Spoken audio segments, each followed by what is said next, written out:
guys, welcome back to our channel. Today we are going to learn les articles partitifs, the partitive articles, right, or the quantitative articles, right? So let's start.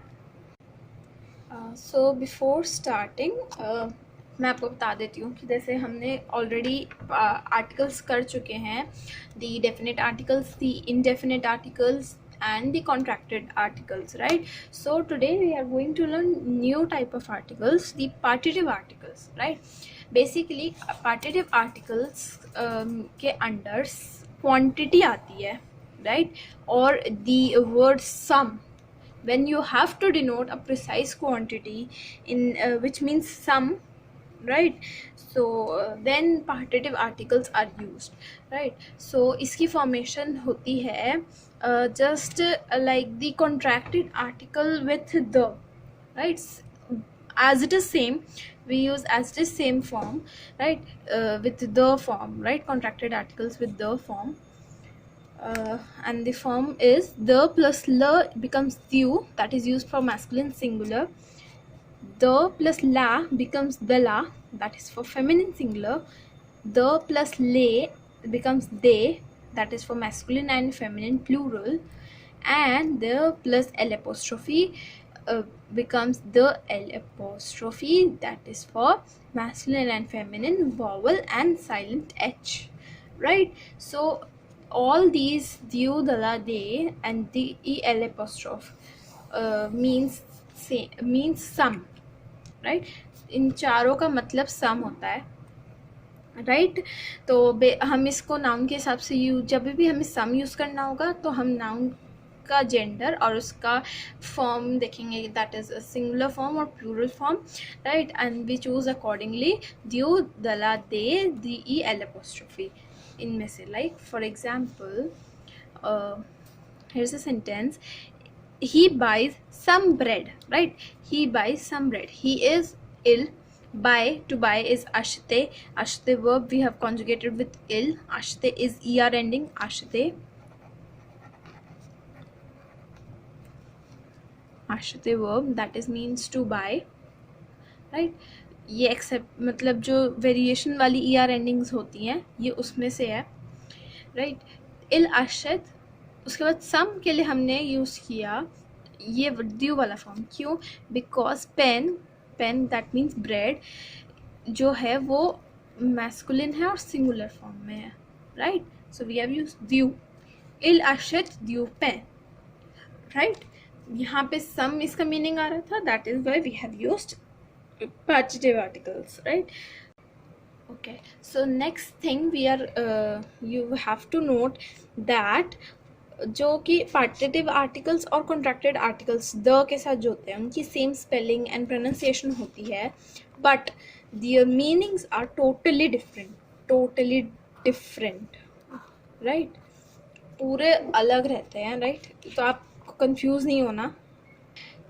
Like for example, il achet view pen and il part view professor, right? We have used view in both the sentences, right?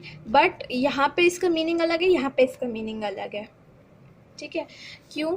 क्योंकि देखो यहाँ पे हम quantity की बात कर रहे हैं. he buys some bread, we are talking about sum, the precise quantity, okay? And here we are talking about the professor, right? He's speaking of the professor, he's right. यहाँ पे इसका मीनिंग जो आ रहा है ऑफ दी आ रहा है, right? Of दी होता है कॉन्ट्रैक्टेड आर्टिकल्स में, the contracted articles with the.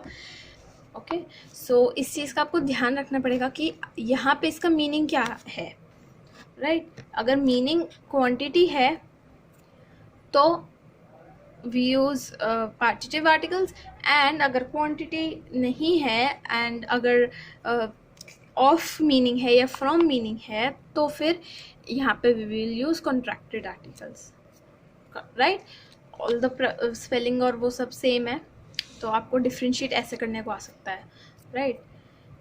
Next is next thing we are going to learn under this is l'article défini ou l'article partitif, means the definite article or the partitive articles, right? Question में आता है कि you have to use either definite article or either or partitive article, right? तो आपको choose कैसे करना है कि आपको इस ब्लैंक में या इस सेंटेंस में आपको डेफिनेट आर्टिकल यूज़ करना है या फिर पार्टिटिव आर्टिकल यूज़ करना है.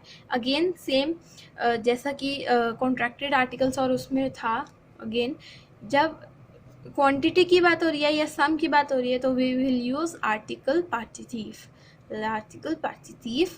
okay. And अगर we are talking in general sense upon the noun, right, the की meaning आ रहा है अगर, तो फिर we use definite articles, right? Le, la, le, apostrophe.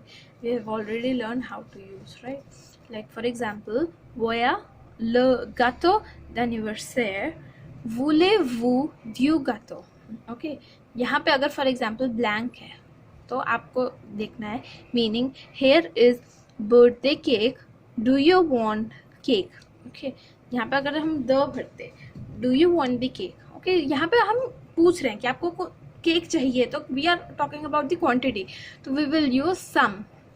And यहाँ पे फिर हमारा आ गया पार्टिटिव आर्टिकल, राइट. एंड यहाँ पे हम we are introducing a noun या ओके, या फिर जैसे बात चल रही है बर्थडे के बारे में, बर्थडे केक के बारे में, तो हम उसके बाद उसको मेंशन कर रहे हैं कि यहाँ पे बर्थडे केक आ गया, आपको चाहिए केक, ठीक है. तो अगर हम जनरल सेंस में बात कर रहे हैं यहाँ पे जैसे, तो हमने यूज़ किया द डेफिनेट आर्टिकल, ओके.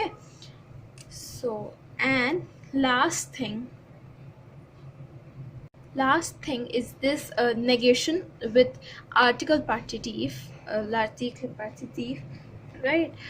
तो अब जैसे हम नेगेशन ऑलरेडी सीख चुके हैं एंड हमने उसमें जो एक्सेप्शंस पढ़ी थी, नोट्स पढ़े थे, तो उसमें हमने पढ़ा था कि इंडेफिनिट आर्टिकल्स चेंज इनटू द and the apostrophe. Indefinite articles they change into द एंड द एपोस्ट्रोफी अगर वो सेंटेंस में यूज़ हो रहे हैं, राइट, एक्सेप्ट एत्र वर्ब, राइट. एक्सेप्ट एत्र वर्ब था, ये रूल था एक नेगेशन में. एंड डेफिनेट आर्टिकल्स ल, ला, ले, एल एपोस्ट्रोफी वो सेम रहते थे. अब बात हो रही है हमने नई चीज़ पढ़ी पार्टिटिव आर्टिकल्स, तो हम उसके बारे में भी पढ़ेंगे. तो जैसे कि इंडेफिनेट आर्टिकल्स चेंज होते द एंड दी एपोस्ट्रोफी में, similarly partitive articles also change to द और D apostrophe with the case of the vowels and silent H, right. For example, je veux du gâteau, I want some cake. अगर इसको negative में करेंगे तो first rule, verb के आगे न एंड वर्ब के पीछे पा, राइट. वी हैव इंसर्टेड न एंड पा before the verb and after the verb, and we have converted ड्यू इनटू द. यहाँ पे पार्टिकल्स यूज हुआ, राइट. सो नेगेशन का ये रूल हो गया कि यहाँ पे हमने इसको ये चेंज कर दिया इनटू द and the apostrophe as similar as the indefinite articles in the negation rule, right. So that's it with the video and we'll meet in our next video. Please like, share, comment and subscribe to our channel. Thank you.